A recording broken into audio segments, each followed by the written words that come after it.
February is recognized every year as National Heart Month, a time to focus on your heart health. According to the Center for Disease Control and Prevention, cardiovascular disease is the leading cause of death in men and women in the United States. Here to talk about risk factors and prevention is Dr. Stephen Eilen. Well, thank you so much for joining us, Dr. Eilen. Thank you for having me for National Heart Month. We're definitely excited to have you. But first of all, we want to know about you. Tell us how you became a cardiovascular physician. Well, I began with internal medicine at Tulane University, and then I went to my cardiology fellowship in University of Texas Health Science Center in San Antonio. Became a cardiologist, and I deal with risk factors for cardiac disease and coronary artery disease. I've been with cardiology consultants at Baptist Healthcare for about 7 years now after practicing in Atlanta. Great. Well, you talked about risk factors, so tell us a little bit about that. What are some risk factors of cardiovascular disease? Well, there are several. You know, when we talk about vascular disease, it's different than having valvular disease or muscle problems with your heart. We're really talking about risk of heart attack when we talk about these risk factors. And of course, the first one is family history. Not much you can do about your family history, but if you have somebody in the family who's had heart disease in their 50s or early 60s, then you think, well, I'm at high risk for having heart disease, and you should be concerned. Other risk factors include obesity, high blood pressure, high cholesterol, and diabetes. And all those factors need to be managed in order to decrease your risk of having cardiovascular disease. Well, and you mentioned, you know, if your family history indicates 50 or 60 is a time that you may be susceptible to that, is there a specific age that you really should be concerned about your heart health? Well, yes and no. I mean, coronary artery disease is certainly a disease of older people. But if you're 40 years old for a man, 50 years old for a woman, you should be considering monitoring your blood pressure, getting your cholesterol taken care of. But having said that, in recent years, there's been a lot of coronary artery disease that's been happening earlier and earlier in patients. Women, now that they smoke and they're out in the workplace, just like men, the incidence of coronary disease is going up in women, even though they have coronary disease at a later life than men. And all of us have seen patients who've had heart attacks in their 30s, and that's kind of disconcerting. And one of the reasons may be because of increasing weight, diabetes. So what I would say is you need to be very aware of this if you have risk factors. In fact, pediatricians these days are doing cholesterol tests in preteen children because of the epidemic of obesity and the coming epidemic of type 2 diabetes. We talked about women in the workforce and their increased risk. Could it also be stress related? Yes, stress probably does play a part in developing cardiovascular disease.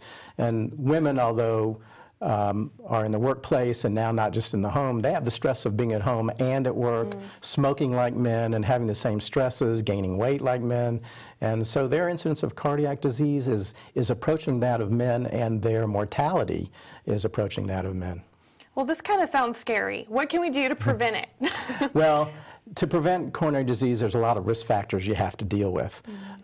First, as I said, is family history, which you can't change much, but you can certainly be aware that you're at risk if your family history is positive. The second big preventable risk factor is smoking. Now, smoking increases your risk of having coronary artery disease by 2. And if you have coronary artery disease and you do have a problem with your heart, your chance of dying is 50% greater. So that sounds like bad news. But the good news is that if you stop smoking, in the first year you decrease your risk by half. That's pretty incredible. Yeah, and by 3 to 5 years, your risk of having heart disease is about the same as a non-smoker. The next thing I would say that is kind of manageable would be hypertension. Hypertension is rampant in our country. Over 60% of people over the age of 60 have high blood pressure. And that translates to about 65 million people in our country that have high blood pressure. It's recommended at present that if you have kidney disease or had a stroke or had heart problems, that your blood pressure be 130/80 or lower, perhaps as low as 115. But that's a very preventable risk factor that needs to be taken care of. The next thing would be cholesterol. We all know that cholesterol is a risk factor for coronary artery disease. You hear it on TV, American Heart Association educates people. The thing that people forget is that statin drugs, that is Crestor, Lipitor, Zocor that people take, are great for this disease. If you get your cholesterol down to a goal, you work with your doctor to do that, you decrease your risk of having a heart attack by 30%. Wow. That is the best set of drugs that we have for doing that. The only other drug that's been shown to decrease your risk of death on top of a statin drug is what's called Zetia, and some people take that too. Then there are multiple other cholesterol medicines that you can use. To control cholesterol, obviously diet and exercise are the cornerstones of treatment. In order to exercise, you know, I hear this all the time in the office, well, I walk back and forth at work from my desk over to the shelves. That's my excuse. Yeah, really. But that's not the kind of exercise that really gets you any cardiovascular conditioning or lowers your cholesterol. So really what you need to do is exercise for 30 minutes or so a day, get your heart rate up to somewhere around 120 or 30. Of course, that depends on your age and your physical condition. And do that at least 4 times a week, and the American Heart Association really recommends preferably you do that every day.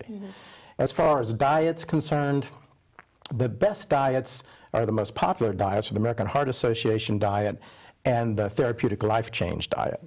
The other one that's been studied recently is the Mediterranean diet, which a lot of people have heard of. And at least in one study, the Mediterranean diet was better than the other ones in helping you control your risk factors and your cholesterol. Other risk factors in family history, cholesterol, obesity. Now, obviously, if you're following a diet and you're controlling your calories, then you're trying to maintain your body weight. The big risk factor, too, that is probably helps prevent coronary disease the most is diabetes. Now, diabetes is rampant in our country, and probably the best estimates are about 21 million people in our country have diabetes. Most of that is type 2 diabetes, meaning that it was onset, you know, not early in life. And the risk of having coronary disease goes way up if you have diabetes. What you should do for your diabetic patients is you should really keep your hemoglobin A1C, that's a measure of how your blood sugar has been doing over many weeks, below 6.5. But unfortunately, that's not enough. There's so many associated risk factors like high blood pressure, obesity, high cholesterol that go along with diabetes that you really have to control all those things together. It's not just keep your sugar down. Right. If you do that, then you do decrease your risk of having cardiac disease. So really, coronary artery disease is preventable, and you can at least delay the onset and live a long life with coronary artery disease, particularly if you take care of those risk factors. Well, now that we know how to prevent it, what are some of those things we need to be paying attention to, some of those symptoms as a result of disease?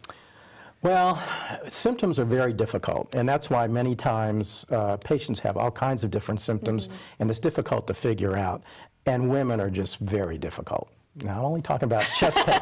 Hey, now! But seriously, the classic chest pain that you have with heart disease is central chest pain. It's usually a pressure-like pain. It may radiate to the neck or jaw or left arm, but may not. It may be associated with nausea, occasionally vomiting, and sweating when you have a heart attack. Now, unfortunately, some patients have all of those symptoms. Some patients have 1 or 2 of those symptoms. So it makes it very difficult to figure out. So women are a little bit different than men when they come to the emergency room. They usually present their pain as less severe, and they may have more of the GI symptoms, the nausea and the vomiting, than men do. And it may throw off people to make a diagnosis.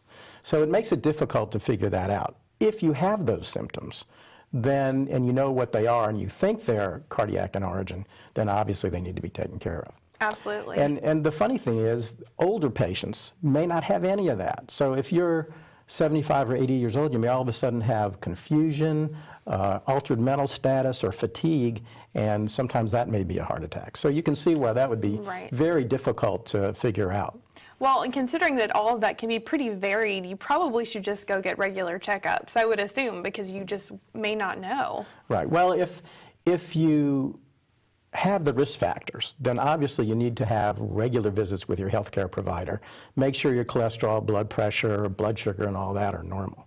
Now, if you're acutely having those symptoms, the question might be, well, what do I do about it? What could I do? Well, as difficult as it is for doctors to figure out what's going on, it's difficult for patients to know, well, what's the right thing to do? You feel silly if you go to the emergency room and nothing's going on. But on the other hand, I mean, some patients have told me they have indigestion, and that's not what they have. Well, and you're talking about your life. Right, so exactly. What is the risk, right. you know? So I think, you know, it's much better to go to the emergency room if you need to. Now, some hints would be pain that lasts a few minutes with exercise and goes away and then all of a sudden gets worse was a warning about a heart attack, and now you're having chest pain of a heart attack. What do you do in that case? You get to the nearest hospital, and the best thing to do is go by ambulance, because there's no way to know what's going to happen or when. I wouldn't sit around the house waiting for somebody to call you back if you called your doctor's office, but would go to the emergency room and get checked out. If you know you have heart disease and you've had chest pain before, then you might have some nitroglycerin. You could take that under your tongue 3 times 5 minutes apart, never more than 3, because it lowers your blood pressure. And if you're still having pain, which you think is from your heart, then you need to come to the emergency room. Well, and to kind of wrap it all up for us, tell us, what is the best advice that you would give somebody that is experiencing some of this or may even have been diagnosed with cardiovascular disease? Well, I would think that, first of all, taking the drugs that you need to take is very important. There are drugs called beta blockers, as well as the statin medicines. Aspirin is very important. People take aspirin to help decrease their risk of heart attack. And I would say that one of the most important things I would tell people is, if you do have chest pain, that you get to the emergency room as fast as possible. Because think about it, if you're not getting enough blood to your heart, that's causing a heart attack. The faster we can get blood back to your heart, the better your heart's going to be and the more we're going to save. At Baptist, there's 24/7 cath lab people on call and cardiologists on call to get people to the cath lab, get the arteries open as fast as possible to save muscle. So going to the emergency room is a good thing. If you're not having a heart attack, you may not have to rush to anything. You may get an EKG, get some blood work, you know, over a couple hours, and if that looks okay, then somebody will make a decision about whether you have to get admitted or whether you need to go home and you can maybe have a stress test or whatever, you know, after you've been in the hospital. So the best advice I would give somebody is to be very diligent about managing their risk factors, getting to the emergency room as soon as you could get there so that you can get help, and not to feel silly if you get there and then that's not the problem, because it's very difficult to figure out. Sure. And if you follow these things, you know, the good news is you stop smoking, your risk factors get better, you control your cholesterol, and with statin therapy, your risk of heart attack goes down 30%, and you manage your blood pressure and your blood sugar. Coronary artery disease can really be delayed in onset and really treated. It is not a death sentence.